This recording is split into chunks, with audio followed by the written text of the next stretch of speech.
Revue Ménage.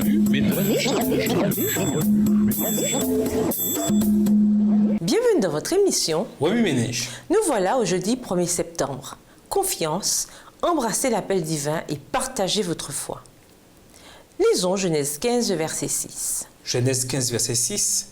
Abraham eut confiance en l'Éternel qui le lui imputa à justice. Ceux qui maltraitent réduisent à l'état d'objet ou négligent les êtres humains, ceux qui les traitent comme s'ils étaient moins que des êtres humains, c'est contre Dieu qu'ils commettent de tels actes. En effet, la façon dont on traite la création reflète celle dont on traite le Créateur. Ces mots m'ont sauté aux yeux. Instantanément, je me suis posé les questions suivantes. Est-ce que je traite les autres comme des créatures de Dieu? Suis-je indifférent envers ceux qui n'exemplifient pas la moralité et les normes chrétiennes? Est-ce que je fais exprès de les éviter? Est-ce que j'aborde mes semblables avec la même valeur, le même amour et la même compassion que Dieu? Sont-ils suffisamment importants à mes yeux pour que je m'arrête, prenne le temps de boire une tisane avec eux, histoire de les connaître, de découvrir leurs besoins les plus profonds et par conséquent de me sentir poussé à leur faire découvrir combien il est merveilleux de s'appuyer sur la Bible. La valeur que nous accordons à des individus détermine la façon dont nous allons interagir avec eux. Et notre façon d'interagir avec eux construit ou détruit leur confiance en la vérité que nous professons et désirons partager avec eux. Habacuc 2, le verset 4, la version Louis II dit « Le juste vivra par la foi et le résultat de cette foi ressemblera à l'expérience d'Abraham.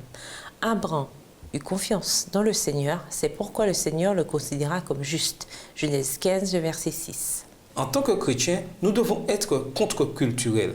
Gabe Lyons, dans son DVD intitulé The Next Christians, les prochains chrétiens, définit la contre-culture comme existant dans la société vivant différemment d'elle, mais offrant quelque chose d'extraordinaire au monde et après lequel le monde soupire. L'espérance est l'un des plus grands désirs du cœur humain. En tant que chrétiens, nous sommes appelés à fournir cette espérance en étant la lumière du monde. Dieu nous a confié une mission. Pour l'accomplir, il faut nous servir des choses qui nous passionnent le plus, des domaines dans lesquels nous excellons et sommes sûrs de nous. Ils sont tellement naturels que parfois nous les oublions et pensons « Eh bien, je ne peux quand même pas utiliser mon travail ou mon amour de l'exercice ou la nourriture pour témoigner. » Et pourtant, ce sont les meilleurs domaines de la vie pour commencer à forger une amitié et partager notre foi. Dieu veut que nous croyions qu'il peut utiliser les dons qu'il nous a accordés pour gagner des âmes. En terminant, posez-vous cette question. Quels sont mes sentiments pour Dieu? Partagez avec courage votre confiance en sa parole à travers des actes remplis d'assurance. Au revoir. Et à demain si Dieu veut. Revue Ménage.